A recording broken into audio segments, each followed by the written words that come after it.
Well, when terrorists struck on 9/11, they knocked down the Twin Towers and also a sycamore tree near Ground Zero.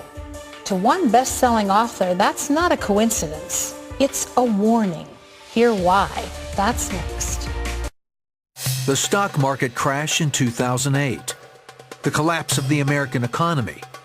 The horrors of 9/11. Jonathan Cahn says these events were predicted thousands of years ago in the Bible.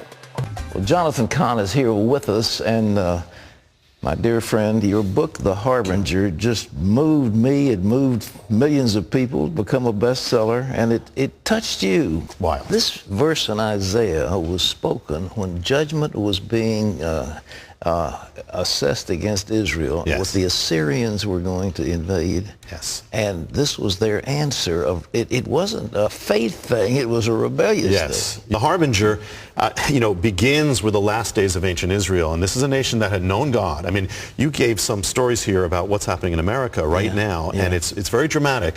And a nation that knew God turned away from God, and God warned them, and so he allowed this strike to happen on the land. And their response, instead of turning back to God, which was what he wanted, is they defy him. And there are 9 harbingers that appear in the land that are warnings of what will happen if it doesn't turn back to God.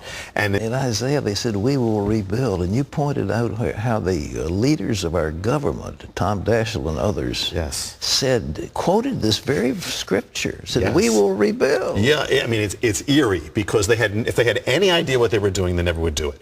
And this is one of the harbingers, is that the leaders of the ancient land actually vow this vow. And so on the very day after 9/11, Tom Daschle from the Senate floor, or from the floor of Congress, says there's a word for America now. And out of his mouth comes the ancient declaration that pronounces judgment on a nation. And then John Edwards does the same thing. And then President Obama, in a paraphrase, without realizing what he's doing, does the same thing. I mean, it's eerie, but it's exactly word for word, and that's the mystery. It's happening. And when they said that, when Daschle said it, he didn't realize he spoke of a tree. He didn't know there was an actual tree that fell down. He speaks about the stone that's going to go up. He didn't know that's actually going to happen. He's speaking of the harbingers, and it's happening, but he doesn't realize what he's saying. There was a stone. Tell us about the stone. Yeah, the stone in the book. It's the stone of judgment is the it's the 5th harbinger, and it goes right down the vow of Isaiah. Isaiah says they vow, we will rebuild with quarried stone. That's Israel after the attack. So here's what happens after 9/11. The people of New York go up to the mountains of New York. They quarry out this massive rectangular stone. It matches. It's called a biblical gazette stone. They bring it to the ground of destruction. This is the harbinger that has to be. They have a ceremony around the stone. American leaders vow vows of defiance over the stone. That instead of turning back, they defy him, and years later they will be destroyed. And this is a pattern in the Bible. And with America, we are now the nation that has known God, that is turning from God, and God is warning. And the same exact pattern, the scary thing or the amazing thing, is that the same 9 harbingers that appeared in the last days of ancient Israel are now reappearing on American soil. They're happening the same way, specifically beginning with 9/11, this warning strike, and now affecting everything. Some appeared in New York City, some have appeared in Washington, D.C., some have involved American leaders, some involved the President of the United States, and it affects everything, and it's specific. Without people realizing what they're doing. And then you have the sycamore. And the sycamore it says, Isaiah said this, they will rebuild. It says the sycamores have been cut down. So what it means is, this is the 6th harbinger of the book, that there has to be the striking down of a sycamore. It's a biblical sign of judgment, a national judgment in the Bible, the cutting down of the tree. It has to happen, it has to be linked to 9/11 or the attack. And so what happens in the last moments of 9/11, an eerie thing happens, that the tower, as it's coming down, sends forth a shockwave, sends forth a beam into the air. It strikes an object. The object happens to be a tree. It happens to be a sycamore. The sycamore has fallen at the corner of Ground Zero. The people of New York, they put it on display. They make it a sign, and they call it the sycamore of Ground Zero. They think it's a great thing, and they don't realize this is the biblical sign of judgment. Everything in that verse, Isaiah, came true. Well, they came and replanted, though, didn't they? The next thing is that right down the line, the sycamores have fallen, and the people of Israel says, well, we will plant cedars in their place. The biblical word is erez tree. It can be a cedar, can be a spruce. But they're again an act of defiance, saying, we're going to come back stronger, so God, you're not going to humble us. We're going to put a stronger tree here. And so what happens, the seventh harbinger is 2 years after 9/11, a tree appears in the sky. It's at the corner of ground zero. Right. It's being lowered down into place, into an exact place to replace the sycamore. This is an act. This is the act what they did in ancient Israel. It puts it down, and they call it the tree of hope. They have a ceremony around the tree. They say, we know this is a tree of nothing's going to stop us. And the tree is a biblical erez tree, the same tree of the Hebrew of Isaiah 9:10. They have no idea what they're doing. Nobody's planning this. An erez is like a conifer? It's a conifer tree, or panache tree, yes, and it can be a cedar, it can be a spruce, and that's exactly what it was. Exactly what it was. Everything that was there, and there's another one. I'll tell you, I'll throw in that. You know, in the Bible, one of the signs of national judgment we spoke about is the tree.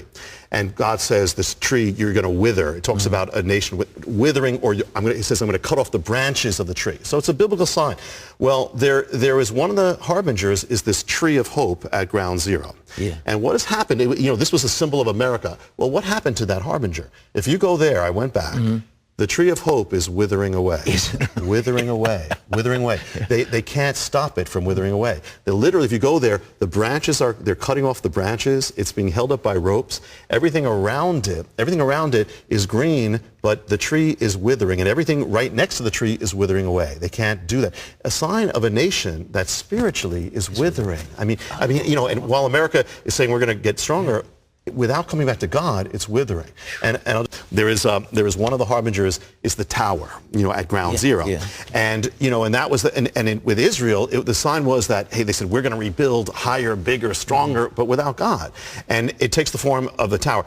In an ancient translation called the Septuagint, when they first translated the Bible, they did a strange thing with Isaiah 9:10. They said, the bricks have fallen. It said, but come, let us build for ourselves a tower. They literally said a tower. So that a tower is going to rise on the ground of destruction. The nation's going to do this. That's exactly what's happening in New York City. This is the harbinger that's continuing to go up. It's happening. And the idea is higher, bigger, stronger. Now, they got that verse when they said, come, let us build for a tower. Yeah. The rabbis got it from the Tower of Babel. And so they're linking the Tower of Babel to Isaiah 9:10. That's what they did. Okay. Now, I don't know if you know, I found out since I wrote the book that actually there was a scripture in the ruins of Ground Zero. There was a scripture embedded in the ruins of Ground Zero. No, I didn't know that. I didn't either. And this is after a book. And it was a photographer got it. It was a charred Bible, and there was one page left. He took a picture, was whisked out. He looked at it, started weeping. And it was right there where they're going to build the tower. The scripture was, come, let us build for ourselves a tower. And that's the Tower of Babel. That was the Tower of Babel, and the only other place it appears in the ancient translation is Isaiah 9:10, the scripture of the harbinger in there. And so here, this tower's been going up. It's been going up, and it only this year it broke through and it became the tallest building in New York. It broke through, and that's the whole point of it. And the day it did, and there was a tension on this tower, it became the biggest thing. It was April 30th. In the Harbinger, that's the date given for the mystery of Ground Zero. April 30th is in the Harbinger. And the president, Pat, this is 6 months 6 months after the book came out when we were here. Yeah. The president came to Ground Zero, and they showed him a beam. This is in the summer. And they showed him a beam. It's going to be the final beam of the tower. And they said, write words on the beam. Now, you know that in the book, as the third witness, he gives this paraphrase. And the way to sum up Isaiah 9:10 in our language is simply two. We will rebuild, number one, and we'll come back stronger. He writes on the beam, we rebuild, we come back stronger. On the beam, the highest words in America, crowning the tower. And the president wrote those words. He wrote the very words. And when my wife told me this, I didn't believe her. Yeah. And when I looked at it, it's going to be the highest thing in America. It's going to be the highest. It's the words. It's paraphrase of Isaiah 9:10. And in the ancient Hebrew, when they made this vow that brought destruction, it's 8 Hebrew words. Isaiah 9:10. 8 Hebrew words. The president added 2, so he put 8 English words, matching the 8 Hebrew words of Isaiah on the tower. Yeah, and the central word of both is rebuild, in both the fourth word of both. I mean, it parallels exactly. It's uncanny. And This is unbelievable. John, what comes next? Have you, is there the what do you think? Well, I think, I was watching the show from the background, right, and it is clear, America right now, as the mainstream culture, is still turning rapidly from God, the culture. That's right. And as long as it does, if it does, the pattern is there will be shaking and shaking, and until America either returns to God, there's revival, or there is calamity or destruction. And I believe, people say, is there hope? And I believe if there was no hope, there wouldn't be any harbingers. What's the point of warning if there's no hope? And one of the things we talked about last time was this mystery ground, that the mystery of ground zero goes back to this place where America was dedicated to God, and that's where it came. The message is return and come back. And there's something strange, that the Harbinger, this year was a real tipping point, I think, in many ways. And yet the Harbinger came out. So I believe that there's this parallel and that there's a warning, but God is calling. And the key is, if my people. Yes. Because if we were the salt of the earth we were supposed to be, America wouldn't be as such. If we were the light, it wouldn't be as such. And so the thing is that it's if my people, and the call goes out. And that's why I believe this is going out now. We have to turn to God. We have to be the lights as never before. If it's getting darker, the lights have to get brighter, and we have to get more radical. But this is the time, and this is the reason. There is hope, but the hope is only in Yeshua. In Hebrew, the word for, people say, how can I be safe? Should I build a bomb shelter? In Hebrew, the word for safety is Yeshua, and Yeshua is Jesus. Whose only hope is Jesus. That's it. Brother, I just thank God for you and for the work you've done. Ladies and gentlemen, The Harbinger, we mentioned before, it's a national bestseller, 1 million copies. This is the Harbinger Companion Jonathan has put together to give you a little bit more insight. It's extraordinary, absolutely extraordinary. God is speaking to our nation.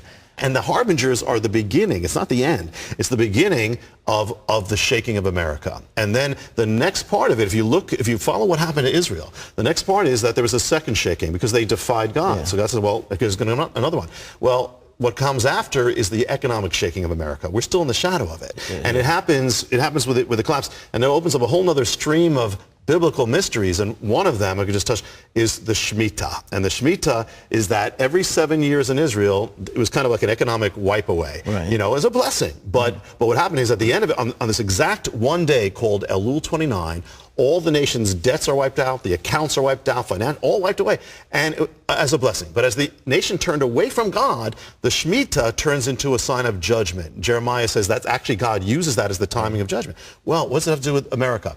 You have the first shaking, 9/11. You have the second shaking, the economic collapse.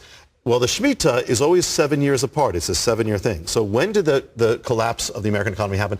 Happened 7 years after 2001. Okay. In September, 7 years to the month of 9/11.